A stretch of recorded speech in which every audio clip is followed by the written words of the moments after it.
जय हिंद dear student, physics time के यूट्यूब चैनल पर आप सबका स्वागत है। आज के लेक्चर में हम बात करने वाले हैं कॉम्बिनेशन पॉजिटिव मिनिमम प्रोबेबिलिटी।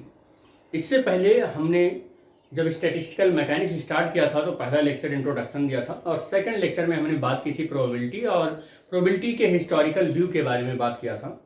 और उसके बाद हमने बात किया कि how to treat the probability with example. तो एग्जाम्पल से हमने वहाँ पर ये देखा था कि जो binomial theorem of the probability है, हाउ टू प्रूव इट, तो हमने उसको प्रूव किया हमने थर्ड लेक्चर में। और फोर्थ लेक्चर में हमने बात की combination positive the maximum probability. और फिफ्थ लेक्चर हमारा होने वाला है combination positive the minimum probability.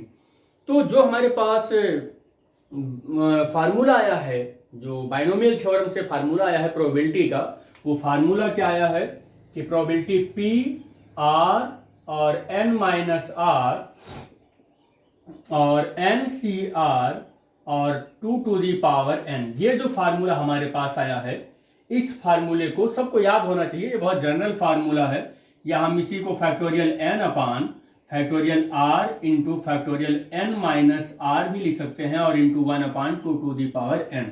इस जनरल फार्मूले को ऐसे भी लिख सकते हैं, या फिर एन माइनस आर को बहुत सारी बुक इसको स्मॉल एस से लिखते हैं। तो इसी फार्मूले को हम factorial n upon factorial r और इसे इंटू एस और into 1 upon 2 to the power n ऐसे लिख सकते हैं। बेटे, this is the binomial theorem of the probability. हमने बाइनोमियल थ्योरम को यूज किया प्रोबेबिलिटी में, और प्रोबेबिलिटी को फाइंड करने के लिए बाइनोमियल थ्योरम से हमने क्या किया, इजी बना लिया है। और कैसे इजी बनाया था उसको हमने लेक्चर नंबर 3 में बहुत कह सकते हैं कि अच्छे से डिस्क्राइब कर रखा है, क्योंकि वो 1.5 घंटे का लगभग 1 घंटे का वीडियो है। तो आप जान सकते हैं कि एक इतनी छोटी टॉपिक को कितने एग्जाम्पल से प्रूव किया गया होगा कि कैसे बाइनोमियल थ्योरम को हम प्रोबेबिलिटी लगाकर हम इजी कर लेते हैं। फिर मैं थोड़ा सा यहाँ क्लू दे देता हूँ कि बाइनोमियल थ्योरम प्रोबेबिलिटी में क्यों आ रहा है। तो अगर आप एक सिक्का फेंकते हैं और एक सिक्के के 2 पहलू हैं, हेड और टेल, तो किसी एक इवेंट के आने की जो प्रोबेबिलिटी है वो 1/2 है, चाहे वो हेड आने की प्रोबेबिलिटी हो या टेल आने की प्रोबेबिलिटी हो। लेकिन अगर मैं कहूं कि 2 सिक्का फेंक रहा हूं, तब इसकी प्रोबेबिलिटी बताइए कि दोनों पर हेड आए या दोनों पर टेल आए या किसी एक पर हेड आए किसी एक पर टेल आए।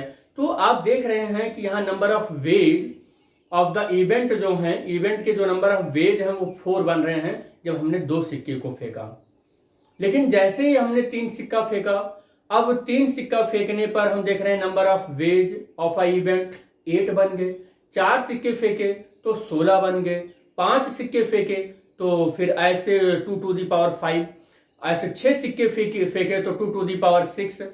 तो आप देख रहे हैं कि number of ways to increase, बहुत ज्यादा इंक्रीज। अगर कहीं मैंने 10 सिक्का फेंक दिया तो कितने नंबर ऑफ वेज बन जाएंगे, 2 टू दी पावर 10, इतने नंबर ऑफ वेज हो जाएंगे। तो अब अगर मैंने क्या किया, 50 सिक्के फेंक दिए तो इतने नंबर ऑफ वेज बन जाएंगे। तो अब आप देख रहे हैं कि 2 सिक्का फेंक रहे थे तो 2 केस बन रहे थे, 4 केस बन रहे थे। 3 सिक्का फेंक रहे थे, 8 केस बन रहे थे। लेकिन जब इतने केसेस के को हमें लिखना होगा, इतने सिक्कों को फेंके, 50 सिक्कों को फेंके तो जितने केस बन रहे हैं उसको लिखना हो, तो it is a very typical task. और ऐसे टिपिकल टास्क को फिर सॉल्व करना है मुझे बहुत ट्रेडिशनल मेथड से ही, तो 2 4 6 पेज 10 पेज ले लेगा।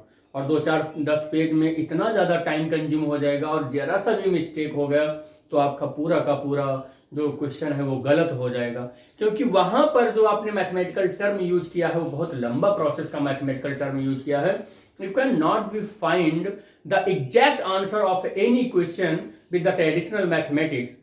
So we can use the binomial theorem in the probability condition। तो इसीलिए हम बाइनोमियल थ्योरम यूज करते हैं कि हमारी प्रोबेबिलिटी कंडीशन में, ताकि हमारा कैलकुलेशन जो है वो छोटा हो जाए और एग्जैक्ट आंसर के लगभग करीब आ जाए और हमें मिल भी जाता है। तो बाइनोमियल थ्योरम किस लिए यूज करते हैं, शॉर्ट प्रोसेस के लिए। तो उस बाइनोमियल थ्योरम को हमने प्रोबेबिलिटी के अंदर यूज कर रखा है।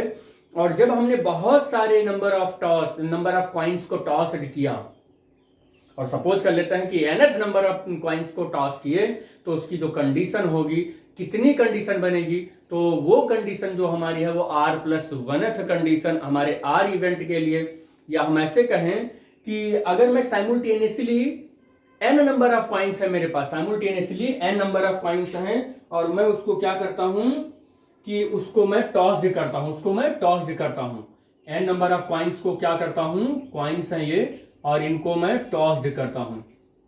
अगर टॉस्ड करता हूं तो अगर मेरे पास कोई घटना घट रही है r टाइम और कोई घटना नहीं घट रही है, मान लो s, कोई घटना r टाइम घट रही है और कोई घटना s टाइम घट रही है, मतलब n हमारे पास नंबर ऑफ कॉइन्स हैं और n टाइम्स या वेरी लार्ज टाइम्स हमने उसको टॉस्ड किया और उसी में से r बार कोई घटना घट रही है, कोई घटना s बार घट रही है, तो उस घटना के घटने की, उस प्रोबेबिलिटी के होने का जो हमारे पास बायनोमियल थ्योरम के टर्म में फार्मूला है वो NCR/2n है।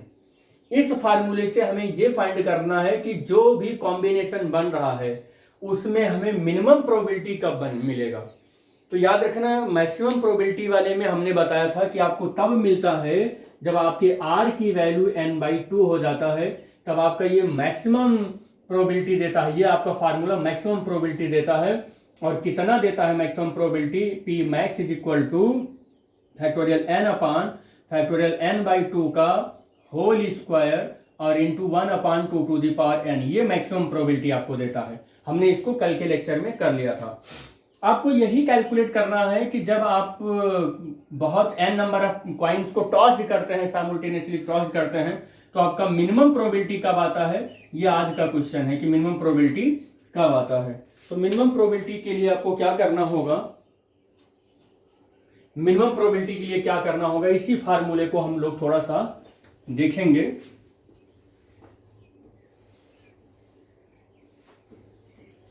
मिनिमम प्रोबेबिलिटी के लिए क्या करना होगा, तो याद रखिएगा, फॉर मिनिमम प्रोबेबिलिटी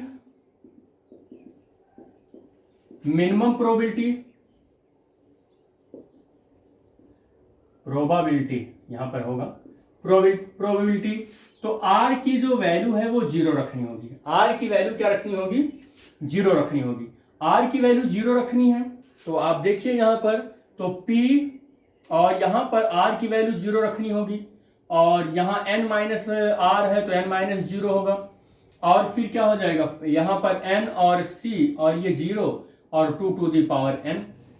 बेटे इसको एक्सपैंड करो, इसको एक्सपैंड करोगे तो फैक्टोरियल n हो जाएगा, फैक्टोरियल 0 हो जाएगा, फैक्टोरियल n-0 हो जाएगा, इंटू 1/2n हो जाएगा। बेटे ये फैक्टोरियल 0 का मतलब क्या है, फैक्टोरियल 0 का या फैक्टोरियल 0 का मतलब क्या होता है, 1 होता है। फैक्टोरियल 0 की जो वैल्यू होती है वो 1 होती है। ये वैल्यू 1 हो गई तो फैक्टोरियल n ये वैल्यू 1 हो गया, और ये n-0 तो फैक्टोरियल भाई n में से 0 माइनस करोगे n ही आएगा। अब भाई किसी भी संख्या में से 0 माइनस करोगे तो वही संख्या आएगी, 0 के घटने या जुड़ने से कोई फर्क नहीं पड़ता है किसी वैल्यू में, तो यही फैक्टोरियल n होगा 1/2n। अब इस फैक्टोरियल n और इस फैक्टोरियल n में दोनों कैंसिल होते दिख रहे होंगे आपको, दोनों को कैंसिल कर दो तो आप क्या पाओगे, 2n पाओगे केवल। और इसको मैं लिख रहा हूं p max, इसको मिनिमम, इसको क्या लिख रहा हूं, p मिनिमम, क्योंकि हमने अलजेब्रा की लॉ से देखा है कि प्रोबेबिलिटी तब मिनिमम मिलती है जब हमारे r की वैल्यू 0 होती है, और प्रोबेबिलिटी कब मैक्सिमम मिलती है, जब r की वैल्यू n/2 होता है। यहां पर जो लिखा हुआ होता है इसका /2 हो तो मैक्सिमम प्रोबेबिलिटी मिलता है, और यहां पर जो लिखा है अगर ये 0 ये से होता नहीं है, NCR, प्रोबेबिलिटी तब मैक्सिमम मिलता है जब इसकी ये r की वैल्यू, इस r की वैल्यू, इसकी वैल्यू जब इसका ऊपर लिखे हुए वैल्यू का जस्ट हाफ मिलता है तो प्रोबेबिलिटी मैक्सिमम होती है, और जब यहां वाली वैल्यू हो, ये वैल्यू 0 हो जाए तो प्रोबेबिलिटी मिनिमम मिलती है। तो हमने वही केस अलजेब्रा का अप्लाई कर दिया कि मिनिमम प्रोबेबिलिटी के लिए r की वैल्यू 0 रख दिया, तो हमारे पास p मिनिमम यानी कि प्रोबेबिलिटी जो है वो मिनिमम आ गई और 1/2n आ गया। तो this is the combination for using the minimum probability